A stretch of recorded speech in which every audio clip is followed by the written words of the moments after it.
Before we start, subscribe to the channel and hit the bell so you won't miss any new videos.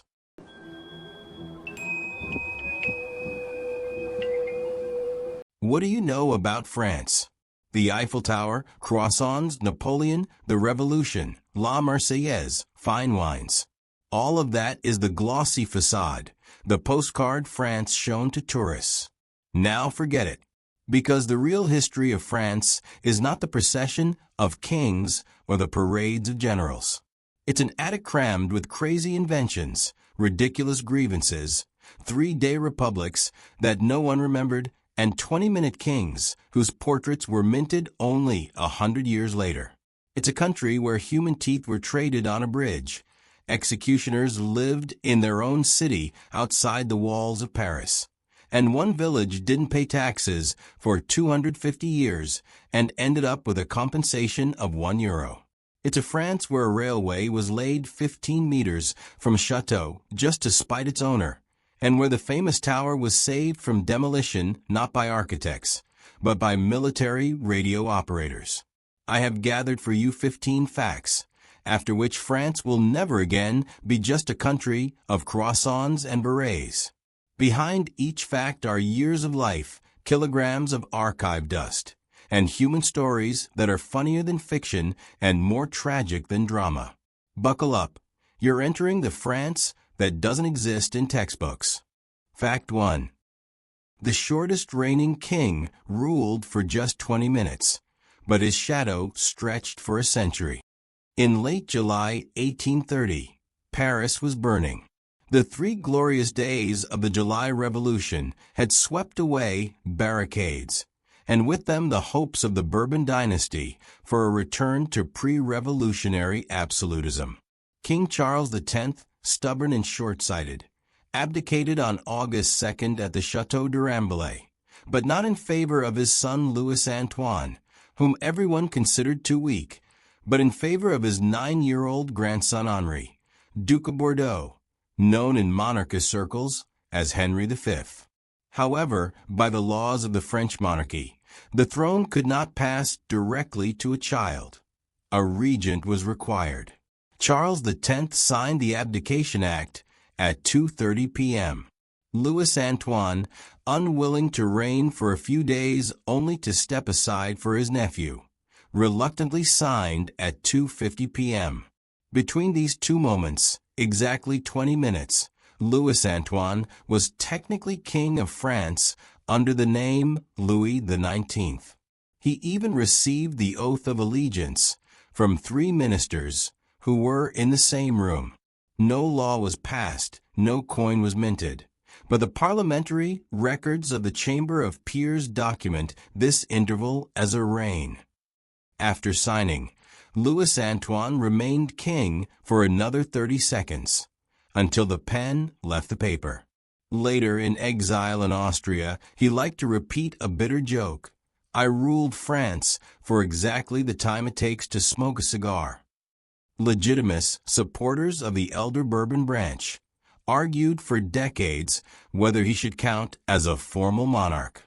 As late as 1883, when the childless Henry V died, some royalists wore mourning for the king whose reign lasted less than a school recess. Fact 2. The Eiffel Tower was saved from demolition not by beauty, but by war and one stubborn engineer. When the 300-meter Iron Lady opened at the 1889 World's Fair, Parisian intellectuals spewed venom. Guy de Maupassant ate lunch at the restaurant on the first floor every day because he said, "It's the only place in Paris where I can't see the tower." Charles Garnier, architect of the opera, called the structure the skeleton of a factory chimney. The contract with Gustave Eiffel was for 20 years. By 1909, the tower was to be dismantled and sold for scrap. Eiffel, who had invested 1.5 million gold francs of his own money out of a total of 7.8 million, had no intention of losing his investment, and he found salvation where no one else was looking, in radio waves. As early as 1898, French Army officer Eugène Ducretet conducted the world's first radio telegraph session between the tower and the Pantheon. Eiffel seized the idea. He invested his own funds in building a radio laboratory on the third floor, invited Captain Gustave Ferry, and by 1908 had achieved signal transmission over 600 kilometers. In 1909, when the city council gathered to vote on demolition, the Minister of War took the podium and declared, "This tower is the only antenna in Europe capable of intercepting German messages on the border." The votes for demolition vanished instantly. During World War I, from the tower summit, over 1,000 German radiograms were intercepted and deciphered, including the message about the preparation of the Battle of the Marne. The tower wasn't just saved. In 1918, the first permanent Army radio station was installed there. Today, dozens of TV and FM antennas operate from the tower, and if not for radio waves, Paris would have lost its most recognizable silhouette before World War I. Fact 3. The village that celebrates its own defeat and still bears the enemy's name. In Champagne, 60 kilometers from Troyes, lies the commune of La Rothière. On February 1, 1814, a battle took place here that historians call the last coalition victory before entering Paris. Napoleon, with 30,000 exhausted soldiers, tried to attack a 120,000-strong army of Prussians, Austrians, and Russians under Blücher and Schwarzenberg. It snowed for 2 days, French cannons froze into the mud, and for the first time in 10 years, the emperor fled the field on horseback. His horse was shot from under him.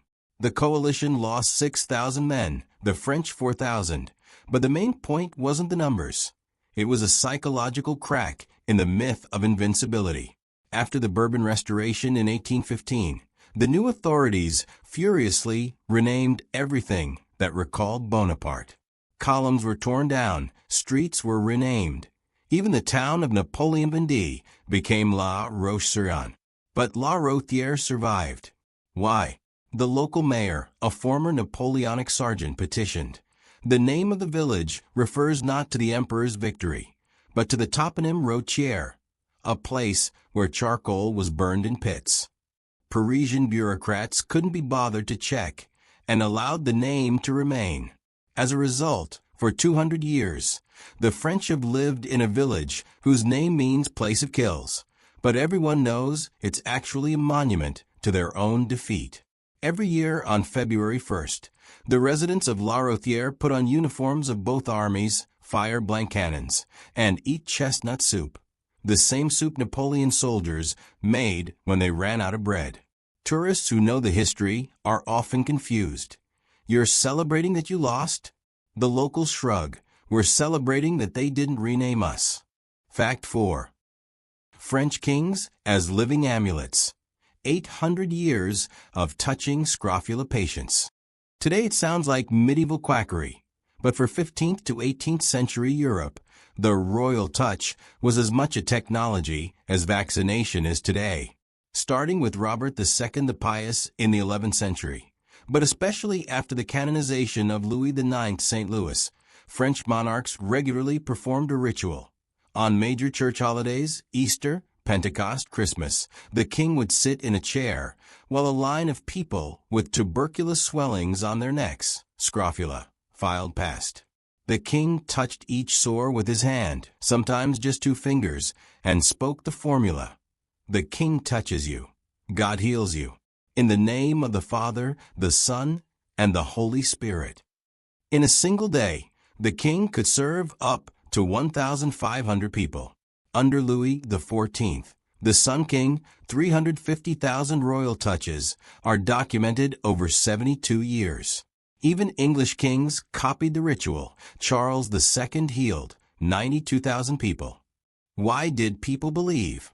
Medieval medicine was powerless against scrofula, which often resolved on its own with a change of diet or climate, and that was credited to the king. Moreover, the ritual was a powerful political tool. It proved the king was not just a man, but a divinely anointed being. When Voltaire, the sworn enemy of clerical obscurantism, asked his physician why the ritual sometimes worked, the doctor replied, The power of a peasant's imagination is so great that if he believes, the swellings will disappear. The practice ended only in 1789. The last attempt was in 1825. Charles X, trying to recover ancient legitimacy, touched 121 people at Reims Cathedral. No one was healed, and the newspapers ridiculed him. 5 years later, he was overthrown. Fact 5. A 250-year war with the town hall. How one French village didn't pay taxes and won. In 1765, a royal surveyor named Monsieur de Lambert was mapping the province of Dauphiné. His instructions read, "Draw the boundary between the cantons of Gliesil and Cedron along the crest of the Chat-sur-Bise hill." De Lambert was nearsighted, it was raining, and he mistook a haystack for a stone marker. As a result, the village of Barcelonnette, 450 inhabitants, ended up not in the canton of Cedron, as historically, but in Gliesil, which was a 12-hour horse ride away. Worse, Gliesil had different tax breaks. 1 fare per year instead of 3, a higher salt tax, the gabelle, and a different judicial district. The residents of Barcelonnette gathered in the square, read the royal decree, and decided, don't pay. They created an underground free commune of Barcelonnette, elected their own mayor, a carpenter named André Barberousse, their own judges, and even set up a boundary stone inscribed, "Here begins free land." Royal officials tried to arrest Barberousse, but the women pelted them with rotten apples. Lawsuits dragged on for decades. The 1789 revolution scrambled everything. Then came Napoleon, then the Bourbons, then the Second Republic, then Napoleon III, and Barcelonnette still didn't pay. By 1914, the unpaid taxes exceeded 2 million gold francs. Paris gave up. In 2015, on the 250th anniversary of the war, the Ministry of the Interior suddenly realized the error was found in the archives.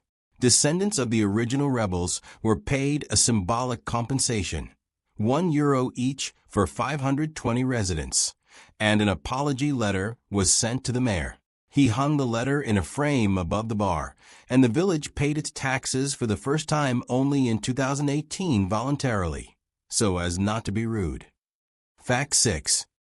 France, where the year lasted 9 months, the hour 100 minutes, and the week 10 days.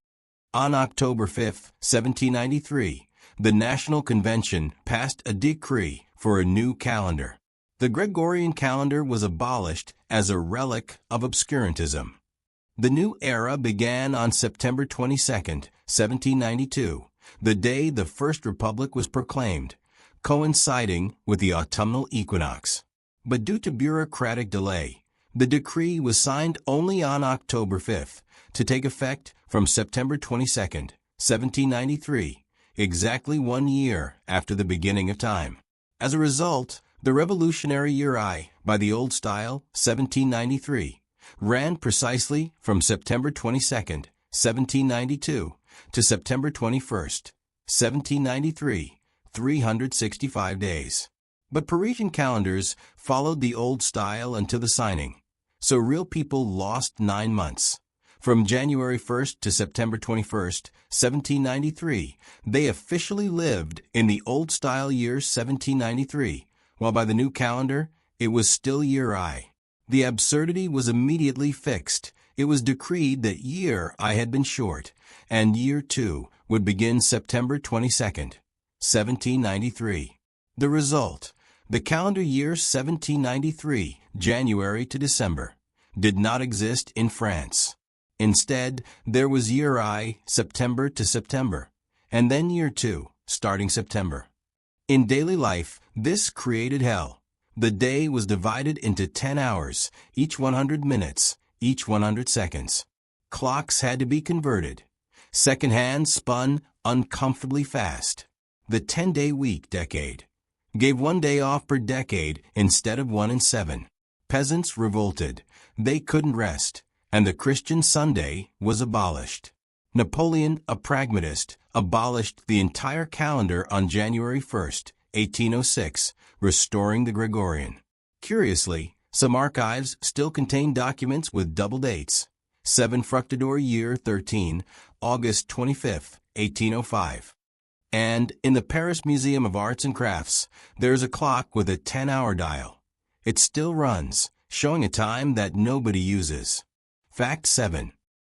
The oldest café in Paris was founded by a Turkish woman, then bought by a Sicilian, and was frequented by Voltaire and revolutionaries.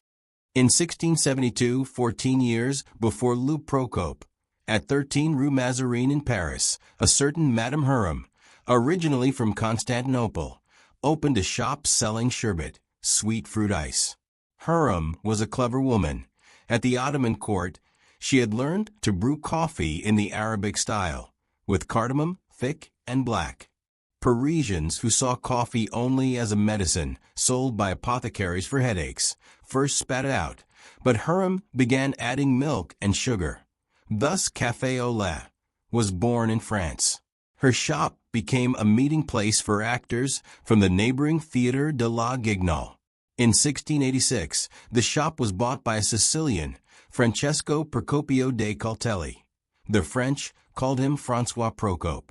He renamed the establishment Louis Procope, expanded the menu, adding liqueurs, chocolate, and the first ice cream in France. The recipe, also from the Ottoman Empire. But fame came in the 18th century. Voltaire drank up to 40 cups of coffee a day here, and, some historians believe, died from caffeine overdose. Rousseau wrote part of his Confessions here. Before the storming of the Bastille, Robespierre, Marat, and Danton argued hoarsely at the tables of Louis Procope. In one room, Napoleon's bicorn hat is still preserved. He visited as a lieutenant. And the table where Voltaire finished Candide is covered with scratch marks from his fingernails. He bit his nails from anxiety. Today, the cafe is still operating, and you can order Voltaire's coffee, black, no sugar, with a shot of chartreuse. Hurram's name is almost forgotten, though without her, Louis Procope might never have been born. Only a small brass plaque near the entrance reads, "Coffee has been served here since 1672. First owner, Hurram of Istanbul." Fact 8. The three-day Republic of 1815, when France changed its system of government and nobody noticed. June 22, 1815. Napoleon had just abdicated after Waterloo. Paris was in chaos. Coalition armies were marching on the capital. Soldiers were looting warehouses. The Chamber of Representatives, the lower house, elected during the 100 Days, met in emergency session.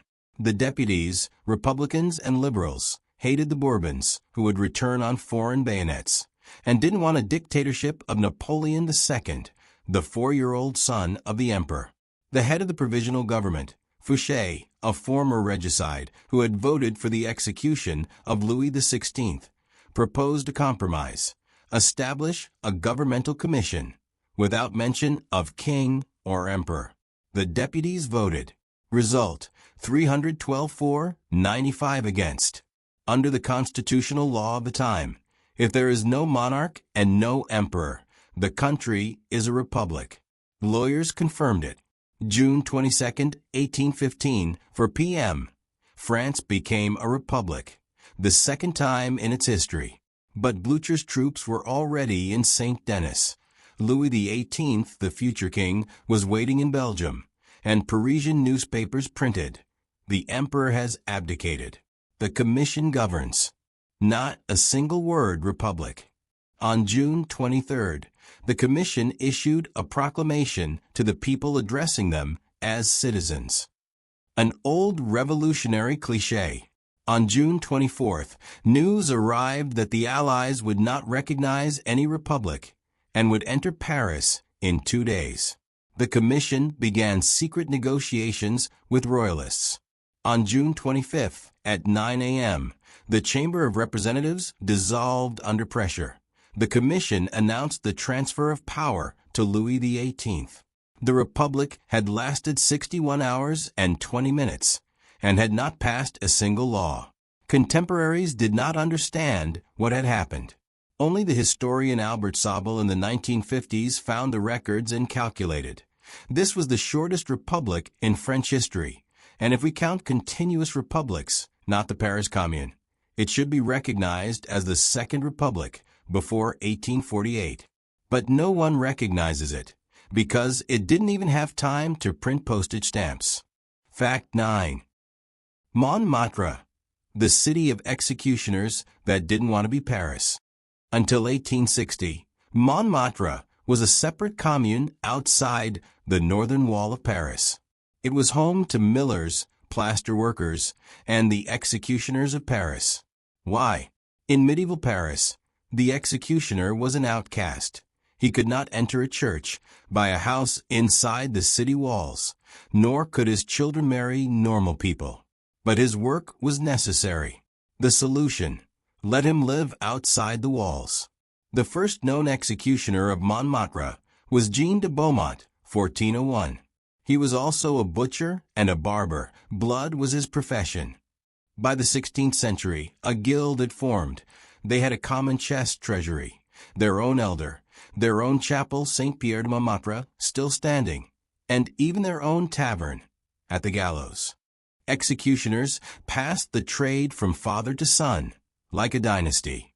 The most famous was Charles-Henri Sanson, 1739 to 1806, who guillotined Louis XVI in 1793. He lived in Montmartre, at 4 Rue des Abbesses, and walked to work through the northern gate. After the king's execution, he took to drink and, legend has it, whispered. The king's touch didn't help.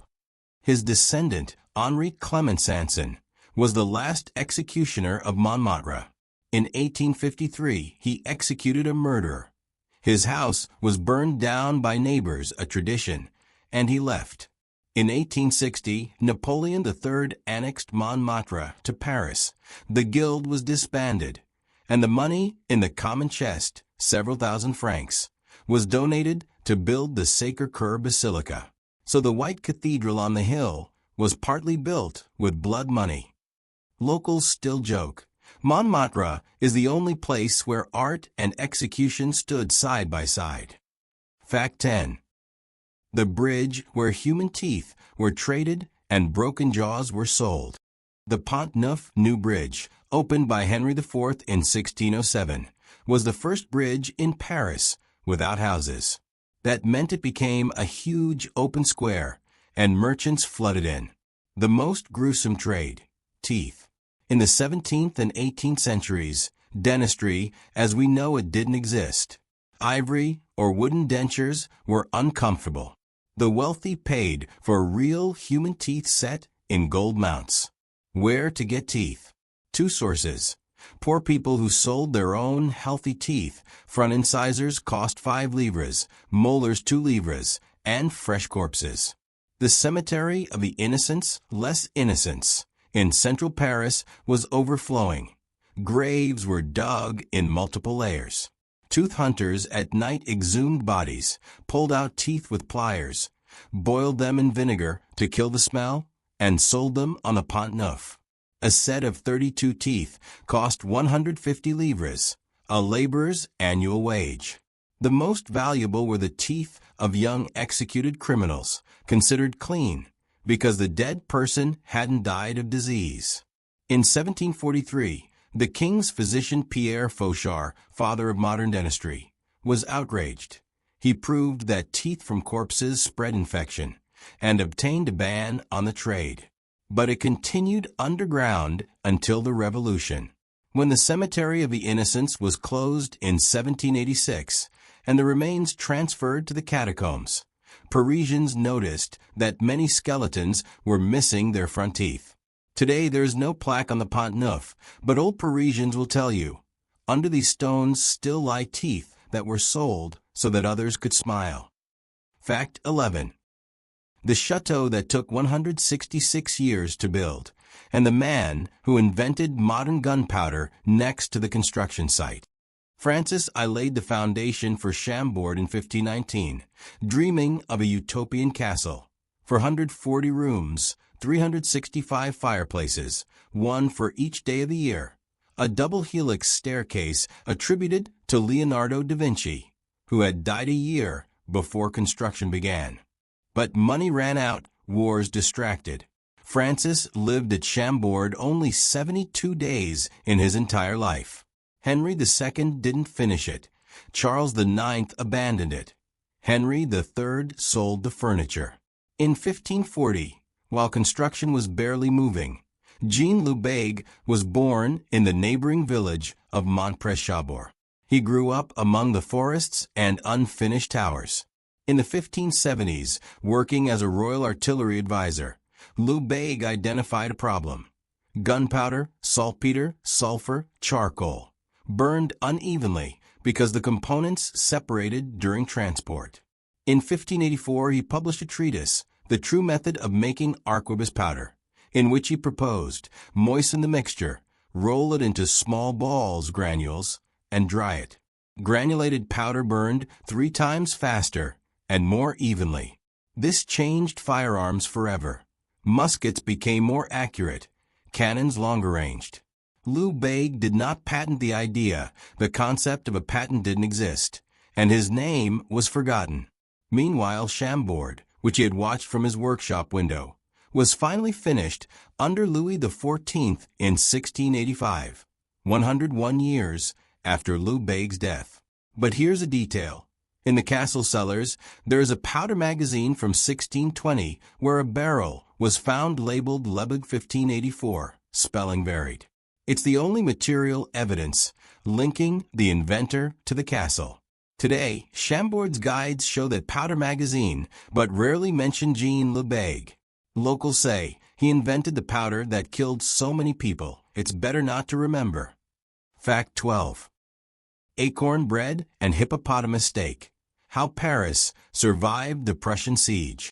On September 19, 1870, the Prussian army closed a ring around Paris. Inside, 2 million people and 50,000 horses. By December, they had eaten all the dogs, cats, a cat cost 10 francs, rats, tree partridge in sauce, and even the horses from the imperial stables. In November, the mayor of Paris issued a decree. Elephants, giraffes, and hippos from the zoo could be slaughtered. The slaughter took place on Place Maubert. An elephant named Castor, 30 years old, was sold in parts. Trunk 400 francs, legs 200 each, ears 50 each. Hippo meat turned out to be tough. It had to be marinated in red wine for 3 days. But the main food was black and bitter, acorn bread. Acorns were collected in the Bois de Boulogne, dried, ground in hand mills, then soaked in lye, wood ash to remove tannic acid. The recipe: 70% acorn flour, 20% rye flour, 10% oat flour. Baked at low temperature. The bread was dense, gray-brown, bitter-tasting, and caused constipation. In February 1871, when the siege ended, doctors found that Parisians had lost hair and developed brittle nails from vitamin deficiency. But no one died of starvation. The last recipe for acorn bread is recorded in the memoirs of the chef at Very's restaurant. Mix the dough with tears and despair. Bake in hatred of the Prussians. After the siege, a saying persisted in France for 30 years. Only the heart of a bureaucrat is blacker. Fact 13. A Breton village whose name is the result of a cartographic error and bureaucratic absurdity. In the Morbihan department, southern Brittany, lies the commune of Saint-Gildas-de-Ruys. The name has 21 letters, but its meaning is 0. The original Breton name is Loquentas, Church of Saint Gend. In the 6th century, Saint Gildas the Wise lived here. He had sailed from Wales and founded a monastery. Nearby was a forest called Ruis, Breton for red, from the reddish-brown oaks, and a swamp called Toul ar Vern, Hole of the Alder. In 1789, revolutionary authorities demanded that all names be translated into French. The local priest, who knew Little Breton, translated Saint Gildas de Ruys Saint Gildas of the Red Forest. But the bureaucrat in Rennes, who had a cold and misheard, added et du Toul ar Vern, and of the Alderhole. Thus the official name became Saint Gildas de Ruisy du Toularvern. In 1801, Napoleon simplified the administrative divisions and ordered only the first 3 words kept.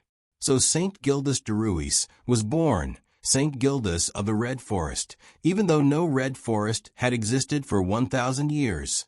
It was cut down in the Middle Ages. The local Bretons who speak their own language call the village Loquentas and ignore the French name. At the village entrance, there are 2 signs, French and Breton. Tourists are confused. Saint Gildas de Ruys and Loquentas are the same place. In 2005, the mayor tried to rename the village back to the Breton name, but the Paris ministry refused. Too many documents would have to be changed. And so 1,500 people live with a name that means nothing. Fact 14. Louis XIX, the 20-minute king whose portrait appeared on coins 100 years later. Louis Antoine Bourbon, Duke of Angoulême, was born in 1775, the son of King Charles X. In his youth he was brave. In 1799 he escaped from prison. In 1814 he fought Napoleonic generals. But when the July Revolution of 1830 broke out, he was 55 and tired. On August 2, 1830, his father, Charles X, abdicated in favor of his grandson Henri, age 9. But the old king set a condition. You, Louis Antoine, must also abdicate, so there is no dispute about the regency. Louis Antoine hesitated for 20 minutes. According to his valet, he paced a room, drank water, muttered, "I shall become king only to resign a minute later? Is this a joke?" Finally, he signed.